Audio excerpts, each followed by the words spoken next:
Essa é uma notícia triste, morte do boxeador Maguila, né?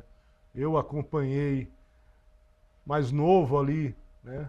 As lutas do Maguila, ficava ali até mais tarde acompanhando. As lutas ali ainda menino, né? Criança ali, mas acompanhei de fato as lutas de Maguila aí com o Holyfield, enfim. Mas o Maguila, ele morre por demência pugilista. E é sobre essa condição que a gente vai chamar o Luiz Dória, ex. Não, desculpe, Leandro Cruz, neurologista. Desculpe, Leandro, doutor Leandro, muito obrigado aqui pela presença, doutor Leandro. Ou seja, Maguila não estava muito bem nos últimos tempos e foi detectada essa, vamos dizer, essa condição. Queria que o senhor falasse sobre ela. Imagino que ela não apenas se relacione a pugilistas, mas também a gente sabe com pessoas que acabam tendo uma relação, um impacto, né, de determinadas situações com a cabeça. Muito obrigado mais uma vez, doutor Leandro Cruz. Boa noite, Léo. Boa noite a todos. Obrigado a você pelo convite. Também lamentei demais a perda desse ídolo, né? Acompanhei quando criança, adolescente, as lutas do Maguila. E o que ele teve enquanto disfunção neurológica, né, decorreu exatamente do esporte que ele praticou, né, o boxe, devido aos traumas repetitivos na cabeça. E como você mencionou bem na introdução, não é somente o boxe que cursa com traumas repetitivos na cabeça. Então, temos exemplos de jogadores de futebol, né? O Bellini teve também uma disfunção neurológica por conta disso, nosso capitão. Teve também muitos jogadores de futebol americano, e isso modificou, inclusive, a história da Liga Americana de Futebol, né? Modificou a história dessa disfunção que é chamada de encefalopatia traumática crônica, antigamente conhecida como demência do pugilista ou parkinsonismo do pugilista.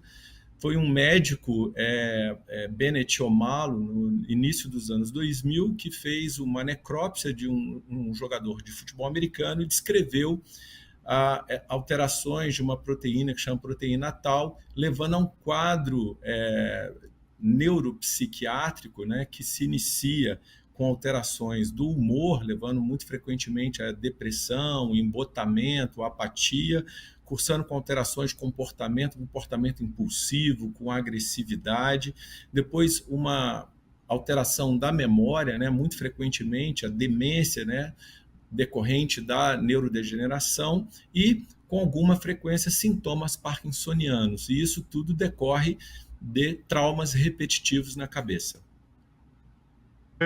Só para ficar claro, doutor Leandro, como é que funciona isso? A pessoa vai ao longo do tempo, no caso de Maguila, recebendo pancadas ali. A gente sabe que tem futebol, né, tem o soccer, e tem o próprio futebol norte-americano. O senhor lembrou, inclusive, tem um filme, né, que é um filme mostrando justamente a ação desses pesquisadores que fazem essa análise no cérebro e começam, e aí você tem uma mudança na própria liga, como o senhor bem lembrou. Mas no caso do Maguila e de um boxeador, você vai levando ali, o que é que acontece ao longo do tempo? O senhor falou de uma proteína, mas tem alteração também em relação aos neurônios. Como é que funciona isso praticamente? Nós temos uma certa tolerância, isso acaba que também é alvo de estudo, né? A tolerância individual a pequenos traumas, né?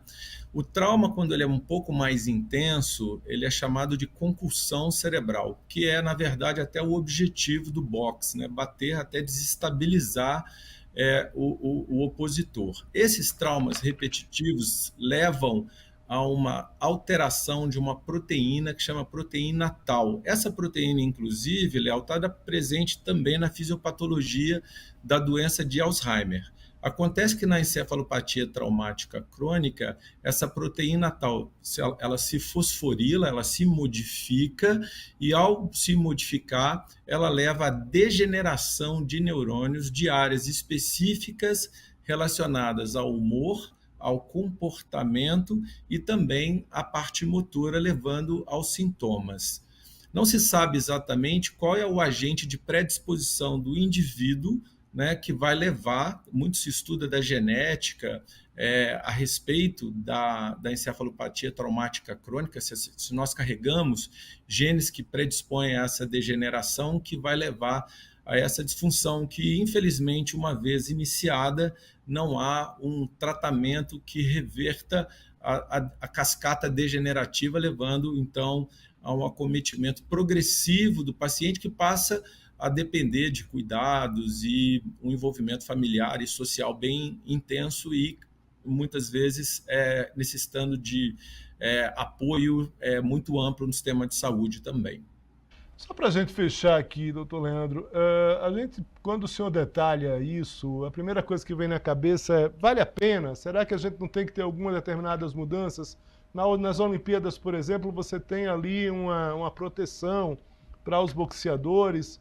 Será que vale a pena levar um tipo de esporte desse ali e colocar claramente ali? Claro que todo esporte tem seu risco, né? Tem a própria adrenalina, qualquer esporte, a gente sabe disso. Na verdade, qualquer esporte não, basta você sair de casa, ou mesmo em casa você está correndo risco.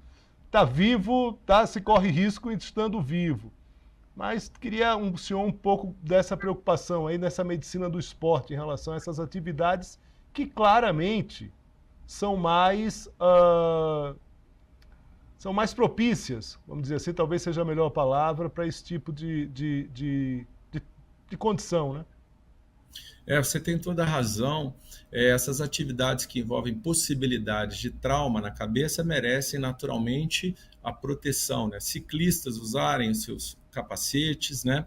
Mas em relação ao futebol, por exemplo, né? O futebol, o soccer, né? O nosso futebol, houve uma mudança recente, né? Então os atletas que sofrem concussão, eles são avaliados, né? E muito recomendada às vezes a substituição do atleta, porque o trauma repetido ele leva a uma maior chance de encefalopatia traumática. Então, houve essa mudança de regra e hoje luta-se muito, né, para a mudança de regra, inclusive do boxe, né, o uso de proteção, que não seja necessário a nocaute, né? Às vezes o golpe bem aplicado, levando à desestabilização, seja o suficiente para interromper a luta.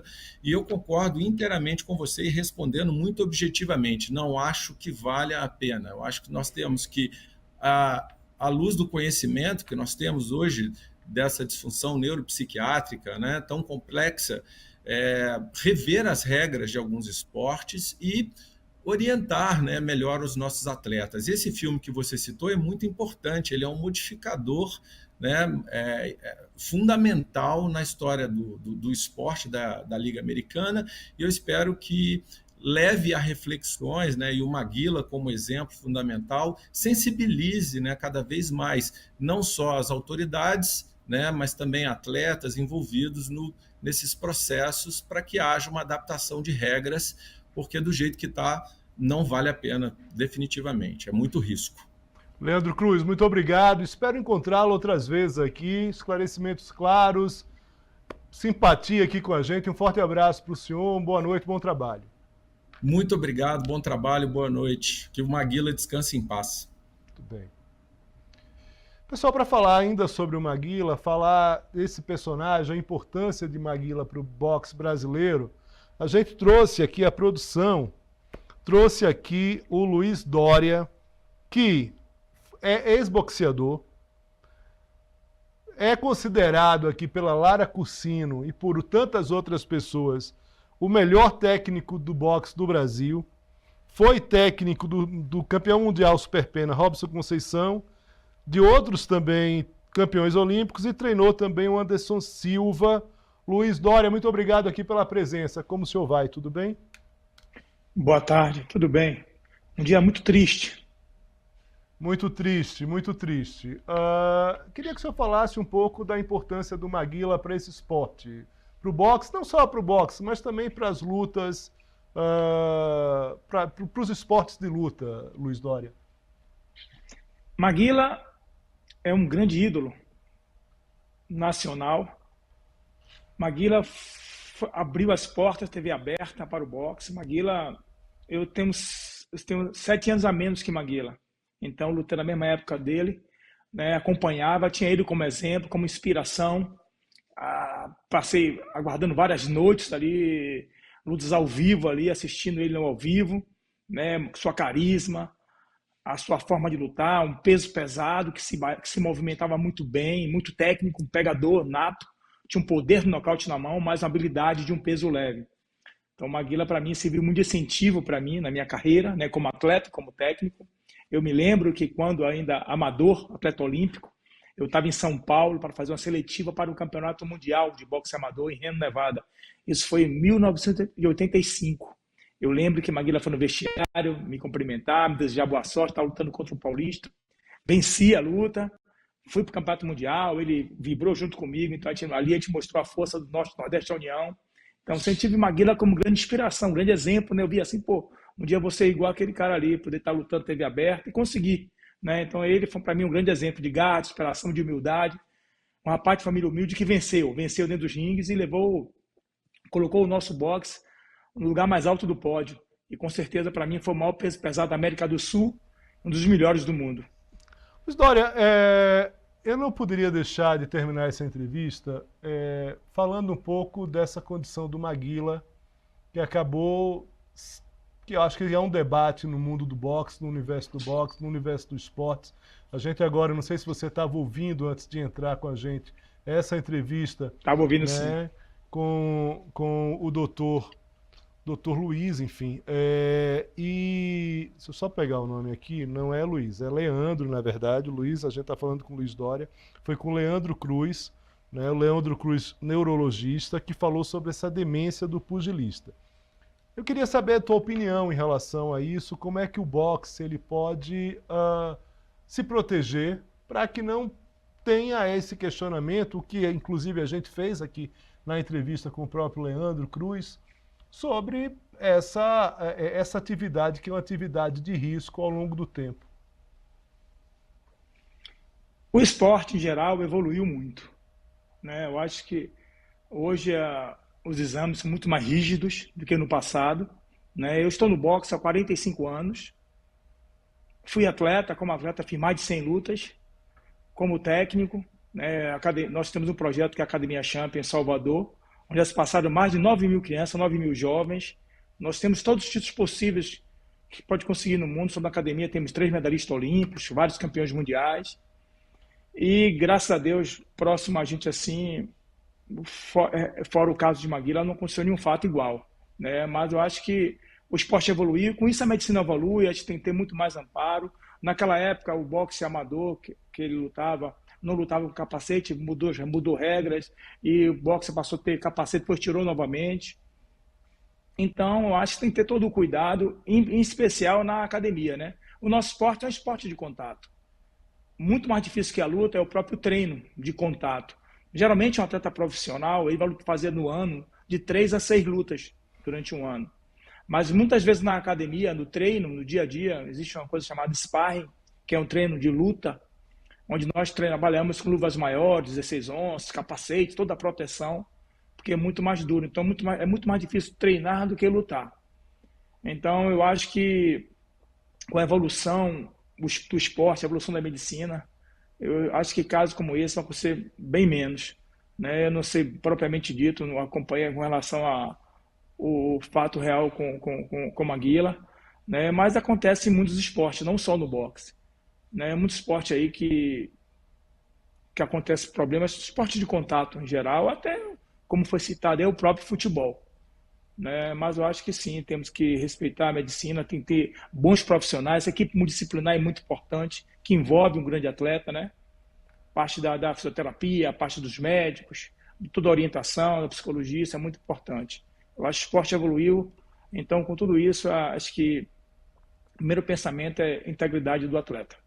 Muito bem, Luiz Dória, ex-boxeador, técnico, treinou campeões olímpicos brasileiros, treinou o Anderson Silva. Agradeço muito aqui a presença. Até a próxima, espero revê-lo em breve. Tá bom. Descanse em paz o nosso eterno campeão Maguila. Forte abraço e meu sentimento a toda a família e amigos.